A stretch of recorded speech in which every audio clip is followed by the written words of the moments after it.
You, Dan, that the working theory here is that this is the work of terrorists. They specifically believe this is the work of Osama bin Laden. This is pure speculation at the moment.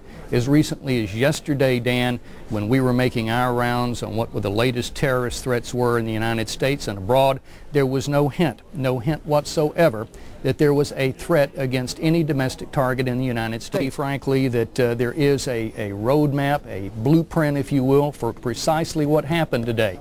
And that was signed by Ramzi Youssef. This is the bomber who was involved in the World Trade Center originally and who had plans to hijack aircraft and target buildings in the United States, specifically the CIA. Interrupt and say, Dateline Pittsburgh, large plane crashes are reported in western Pennsylvania. The source of this are officials at Somerset County Airport. No further details are available. We've had these large plane crashes reported now in western Pennsylvania, car bomb going on. Thank you very much, Dan. Yes, there is a report of a large plane crash in western Pennsylvania at Somerset County Airport. According to the Associated Press, it crashed about 80 miles southeast of Pittsburgh. The plane is believed to be a Boeing 767. It crashed about 10 o'clock Eastern Time. That would have been about 45 minutes ago. And the crash, of course, came the same morning of these crashes into the World Trade Center here in New York. If we can go back... Terrific scene here in New York where the World Trade Centers, both of them, have collapsed. And we go to Jim Stewart in Washington, where the Pentagon has also been hit by an attack. Jim?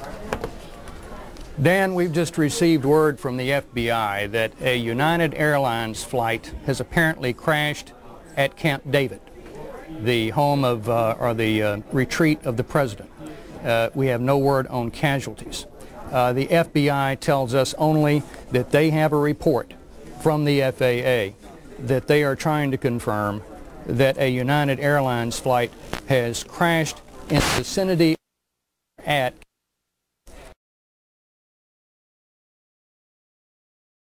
Jim from Washington. Dan. Jim, about this report that a United Airlines plane has crashed into Camp David, Maryland, the presidential retreat just outside of Washington. Repeat the source on that for our listeners and viewers, please. The source of this information is an FBI official in Washington who says that he has been informed by the FAA, has not confirmed it himself, but has been informed by the FAA that a United Airlines flight, he says it's United Airlines Flight 93, has crashed into the vicinity of or at Camp David. Dan, I will tell you one other thing, too, that the FBI and terrorist experts here have immediately noted, and that is today, September the 11th, is the anniversary of the Camp David Accords, signed at that historic location after weeks of negotiations between the Arabs and the Israelis, and of course has been a thorn in the side of both parties now for some years, and a source of great consternation. You can't help but notice, according to the FBI, the coincidence of the date, and now, if this is true, the coincidence of the target. Dan. Jim Come Stewart. into focus now. First, an update on the attack on the Camp David vicinity.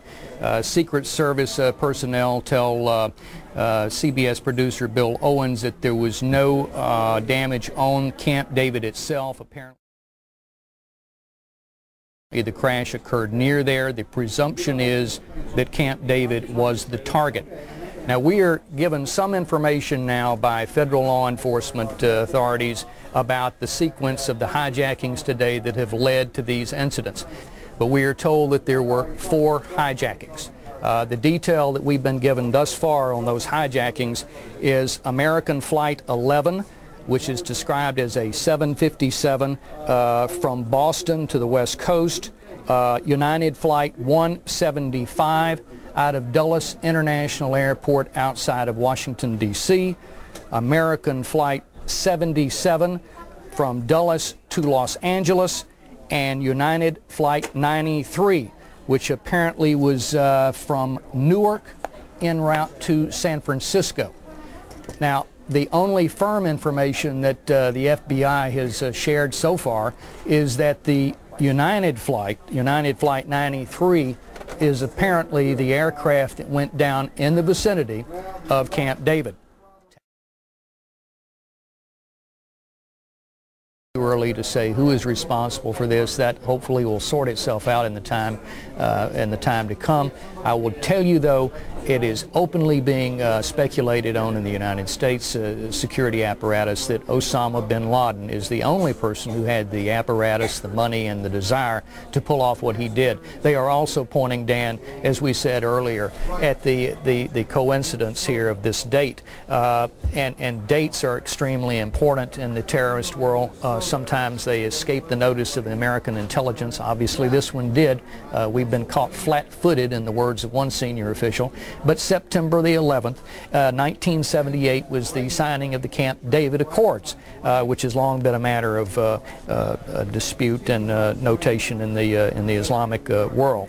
There is also a recognition among federal law enforcement officials that the attack on the World Trade Center is something that had to be expected, in the sense that it is the only target that Osama bin Laden and his organization have said would be a primary target in the United States. It's the symbol of this nation, and it was, of course, in 1993 that it was attacked, Dan. Late word on what's happening in and around Philadelphia, Pittsburgh, and in Pennsylvania. That's right, Dan. Earlier this morning we told you about a plane crash near Pittsburgh, just north of the Somerset County Airport. Another plane that was hijacked today was United Flight 93, which was traveling from Newark, New Jersey to San Francisco. United Airlines has just confirmed that flight is the one that crashed outside of Pittsburgh this morning. As of this moment, we don't know how many folks were on board, don't have any idea of casualties. Pennsylvania, people reported a low-flying jet a few miles from Camp David in Maryland. They saw in commercial... And perhaps ironically, the location where the Camp David Middle East Peace Accord was signed. There is no doubt that terror has come to our shores.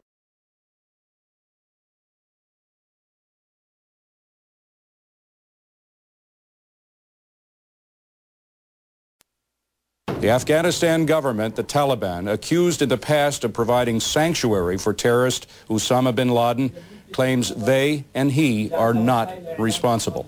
David Asman, Fox News. Headed for Los Angeles, that he was able to keep the key open from the cockpit and that they could hear the hijackers asking him for cooperation and telling him if he cooperated he would not be hurt. Ironic in what they were saying, but that those reports were that he had been able to keep the key open and that they were speaking in very good and understandable English. Someone said in clear English, "Don't do anything stupid." Then the transmitter went dead. I'm John These Fowler. haunting images from Jerusalem. Palestinians smiling, cheering, celebrating in the streets, rejoicing in the deaths of thousands. Hawkins is in Tel Aviv. There's no shortage of people in the Middle East who, for various reasons, hate the United States. Much of the Arab world condemns the U.S. for its support of Israel, and there were some scattered celebrations when news of the carnage reached this part of the world. But while some Palestinian militants said America had it coming, all denied having anything to do with the attacks. Palestinian Authority President Yasser Arafat seemed as astonished as anyone else. We are completely shocked. Completely shocked. Unbelievable. Some Israeli terrorism experts say Palestinian groups don't have the ability to carry out attacks of such magnitude and complexity.